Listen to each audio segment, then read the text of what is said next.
Mayong hapon, Negros. Ini ang Digicast Negros X. Ang nagapanguna nga napulo ka mga balita sa Negros ang amon ikadulong sa inyo. Updin ninyo kami via Facebook, YouTube, kag sa among website www.digicastnegros.com. Kag saraman kami malantaw sa KK Channel 11 sa Kabangkalan City, Himamaylan City kag Banwasang Ilog. Kag yari na ang top 10 nga mga balita sa Negros subong adlaw. Pagbuka sa borders sa Occidental kag Oriental Negros talakayon.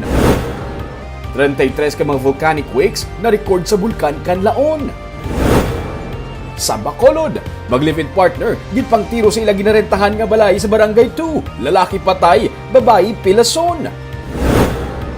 Sa San Enrique, PNP, magahinyo sa bulig sang NBI sa pagkilala sa sospek sa pagpatay sa isa ka lalaki sa sulod sang isa ka resort.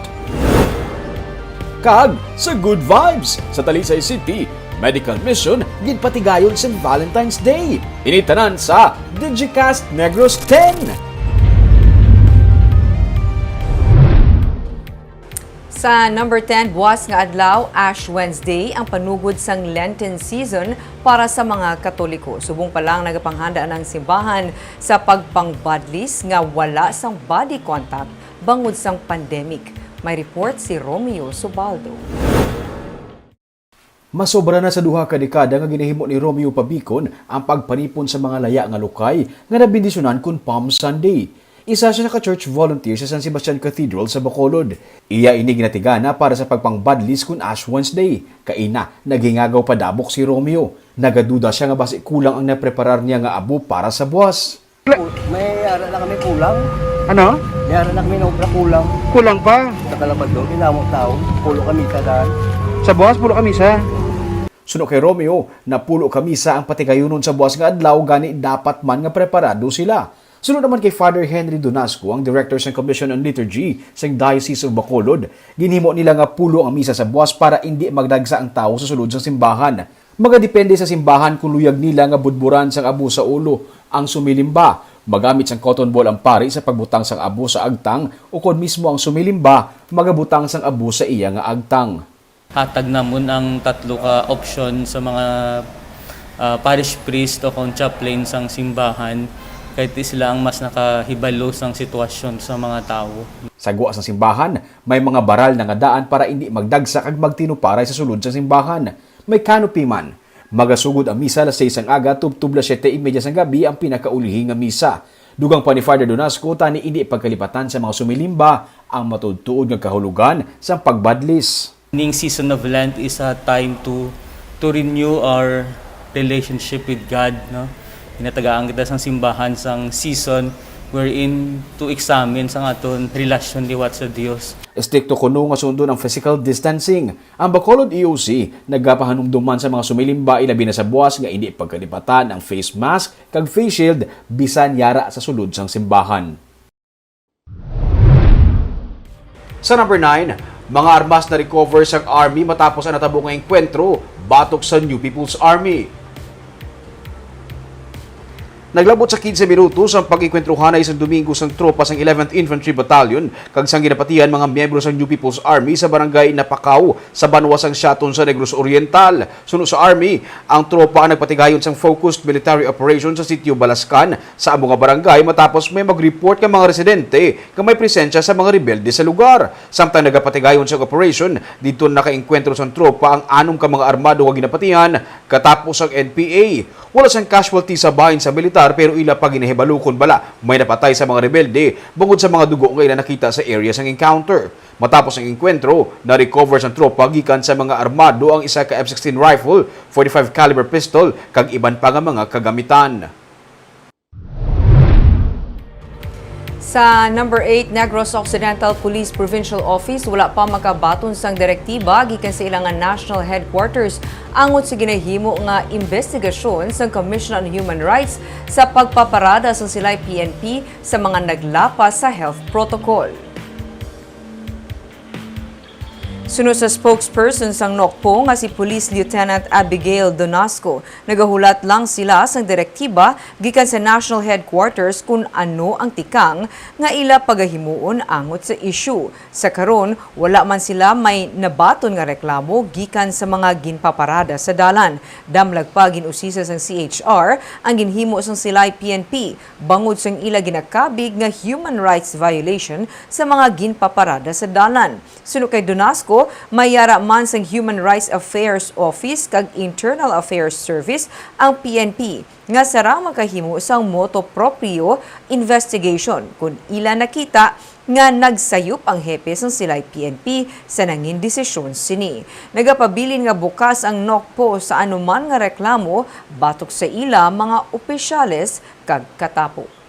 Sa side po ng PNP, sa side po ng silay CTS po ma'am, parang pictures po is minsan na may misunderstood po with pure intentions po yung COP po natin na pinalakad lang sila due to the distance na malapit lang ma'am, and pag sinakay pa sila sa sasakyan, mas magsisikip pa po and mas magbabiolate pa po sila sa health protocols, and wala po din po sasakyan yung silay na ganun karami para makater po lahat ng mga nag-violate po ng health protocols natin. So far ma'am, wala pa naman po kaming natatanggap o wala pang memo from higher ups po ma'am, kasi yung issue po na yung invoice dumating na din po sa national. Sa number 7, PNP magahiyos ang bulisig National Bureau of Investigation sa pagkilala sa mga sospek nga nagpatay sa isa ka lalaki nga nag-birthday sa isa ka resort sa San Enrique.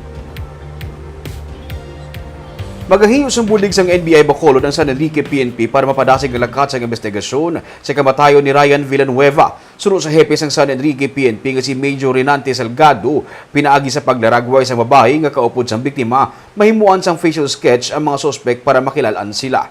Domingo sang aga sang ginsulod sang 5 ka mga persona ang kwarto nga gintinirahan sang biktima kag sang iya kaupod nga babae sa isa ka resort. Ginpagwaanay ang nobya antes ginpapaulanan tiro si Villanueva nga nag-angkon sang madamo nga mga pila sa nagkaninaing nga bahin sang iya nga lawas. Ang lalaki kag ang iya nga nobya ang yara sa resort bangod nag-celebrate siya sang iya birthday antes natabo ang pagpatay sa iya sang Valentine's Day. Sa number 6, lalaki patay, kasamtang iya naman nga live-in partner ang pilason matapos nga ginsulod kag gintiro sa ilang nga puluyan. Nagahigda kag nagapahunay-hunay lang sa ila katre ang mag-live-in partner nga sanday Ranz More Banyas kag Mary Liza pahamutang sa sulod sang ila balay sa Purok Sigay, Barangay 2 sa Bacolod. Pasado las 6 kainas ang aga sang sila ang gulpi lang ginsulod sa isa ka armado nga persona. Sunod sa PNP, gilayo na lang gintiro sang suspect sa makapila ka beses ang mag-live-in partner kag nagpalagyo. Anong tanan ka shell ang na-recover sa crime scene. Patay na sang mag-abot sa ospital si Banya samtang si pahamutang ang padayo naman nga ginabulong sa karon. Sunod sa pulis, posible may kangtanan sa iligal nga droga ang motibo sa pagpaniro sa mag-live-in partner bangod si Banyas ang sunod sa pulis kilalaman nga drug pusher sa area. Sa number 5, low pressure area nga nagsulod na sa Philippine Area of Responsibility. Posible mangin pinakauna nga bagyo sa pungsod sa sini nga tuig. Sunod sa pag-asa, ang LPA ngayon sa 1,500 kilometers sa nasidlangan sang Mindanao. Ang may dako nga posibilidad nga mangin isa ka tropical depression kag pagatagon nga si Auring. Balapad ang rain band sang sini nga LPA gani ginapaabot nga magadala sang ulan sa madamo nga bahin sang Mindanao kag Visayas. Sa karon, ang tail end of a frontal system ang nagadala sang magulugal umon kag lapta-lapta nga pag-ulan sa Visayas kag Mindanao. Nagapaanda mapag-asa sa publiko nga mag-ulo aligmat sa mahimo pagluntad sang flash flood kag landslide sa mga lugar nga may pagbuno kag malawig nga pag-ulan. Sa number 4, may 33 ka volcanic quake ang na-record sa Canlaon sa sulod sa nga 24-hour sini nga monitoring sandig sa advisory subong nga adlaw. Sunod sa resident volcanologist ng Canlaon Volcano Observatory nga si Marie Andeline Quincha, mas madamo tuod na record nga volcanic quakes pero mas manubo ang magnitude sini o kung hindi pareho kakusog kung ipaanggid sa na-record sa nagliligad nga inadlaw. Paday ng abiso sa publiko nga magbantay bungod sa posibilidad sa phreatic eruption. Padayon man nga ginadumilian ang pagsulod sa 4-kilometer permanent danger zone. Mas less ang iyang magnitude compared sa mga earthquakes nga na-record natin in the past few days. Pero medyo na-increase kita in number of occurrence. Sa number 3, mag-asawa nga taga Pontevedra nga gikan sa United Kingdom kag damlag pa nagpositibo sa COVID-19, nagpangayo sa pasaylo sa kay Negros Occidental Governor Eugenio Jose Lacson. Sino kay Provincial Administrator Ray Frando Diaz, personal nga nagsulat ang mag-asawa sa gobernador kag nagpaatag man sang ilang nga kaugalingon. Nagpatigayon sa pagpangusisa ang Provincial Legal Office angot sa kaso sa mag-asawa kasunod siyang ginaligar. Ila misdeclaration ka ang tanan sa ilang nga pagbalik sa probinsya kung sa diin ila ginsiling nga sila mga stranded individual tigaylo nga magpahayag nga sila ang gikan sa United Kingdom. Suno kay Diaz, lubos ang pagpangayo sa pasaylo sa mag-asawa sandig sa kaundan sa ilang nga sulat kagyara na sa karon sa gobernador ang desisyon kung padayunon ang pag-file sang reklamo. Hindi naluyag pa nga ipalayag ni Diaz ang rason sa mag-asawa bangod tuma naman ini ka personal.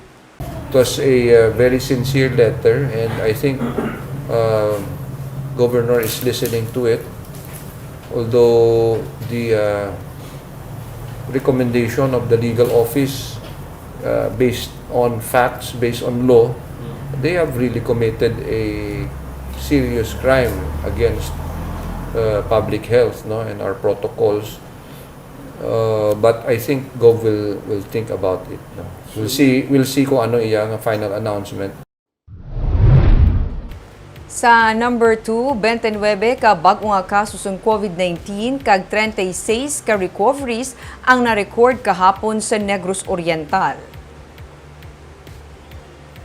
7 ka bag-o nga kaso ang na-record sa Bayawan City, lakip na ang isa ka manunudlo, barangay kagawad kag barangay secretary. May 7 man ka bag-o nga kaso sa Gihulngan City.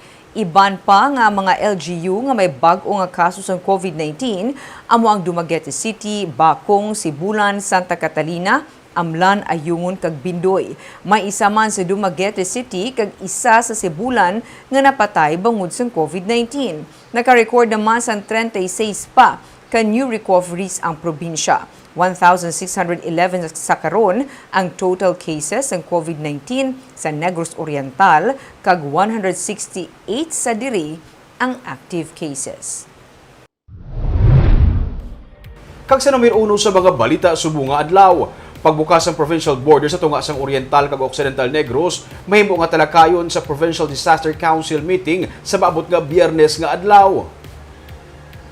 Padayon man nga sirado ang border sa Negros Occidental kag Oriental pero may pila na kabulan nga nagbukas ang border sini sang San Carlos City sa Vallehermoso sa Negros Oriental kag ginapaabot ba na pabukas ang border sang Kabangkalan sa Mabinay, Negros Oriental.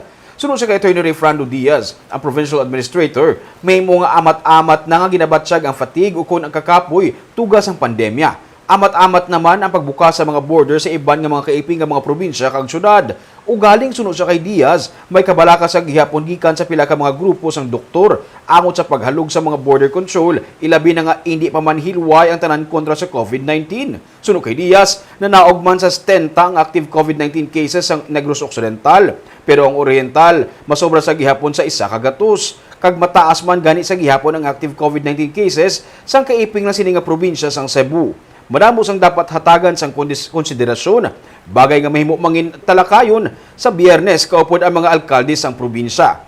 Kung maghilisugot gid man nga buksan ang border, ginapaabot ang executive order para sa katumanan sini.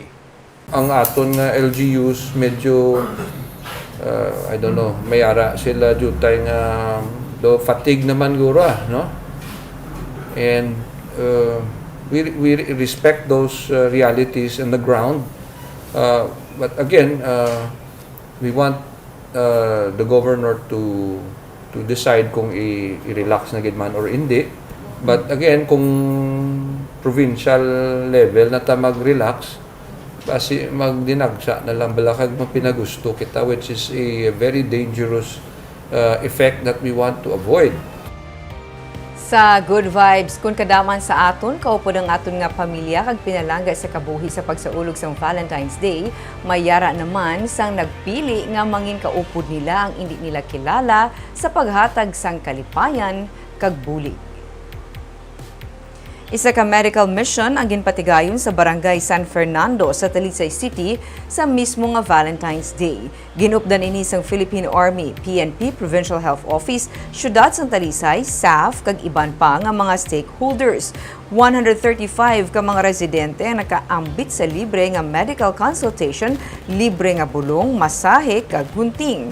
Na nagtagman sang food packs ang lokal nga panguluhan sang Talisay. Dako man ang pagpasalamat sa mga residente sa lugar, sa mga uniformed personnel nga naninguha nga matigayon na activity kag pati na sa mga doktor nga nagpadulong sa ilang nga lugar. Ini ang ilan nangin pamaagi nga ipabutyag ang ilang nga pagpalangga sa komunidad sang Valentine's Day. Barbie, layang pag-celebrate ya, baylo ya pagpabulong. Kag pagkaon, amo nila man yung regalo sa ilang sa community. Kag may sa subong ha, sa panyempo, subong kung di ba kagasto kag tanan, libre nga consultation, libre nga bulong, oo, tumantuod ang pasalamatan. Kung ikaw recipient sa amo sina nga bagay. Kung given nga may pandemic pa, ining mga doktor nga kadto gyapon sa community, ining uniform personnel ta, dako siya nga bagay sa mga tao nga yara sa mga malagyo nga lugar, especially sa San Fernando, Talisay. The best, one of the best kuno nga mahatag mo is libre nga serbisyo ron sa imo nga isig katawo. Yes, kag pahalong siguro sa aton nga mga televiewers at sa aton nga mga tumalanaw, mayara kita sang ginabantayan nga bagyo. Masunod daw dako siya nga ulan, kag ginabantayan taman si Bulkan Kanlaon. May alerto tanan. Tudo pa nga muyo ruming. Yes. Kagabuyan to mga balita sa Negros subong nga adlaw. Kay man sa panahon karon importante nga may ihibalo ka sa nagakatabo sa imo nga palibot. Pero dapat eksakto kag balanse ang mga impormasyon. Padayon kami nga magapangalagad sa Negrosanon. Ako si Barbara Mijares. Tubtub sa buwas ako naman si Romeo Subaldo, mayong hapon.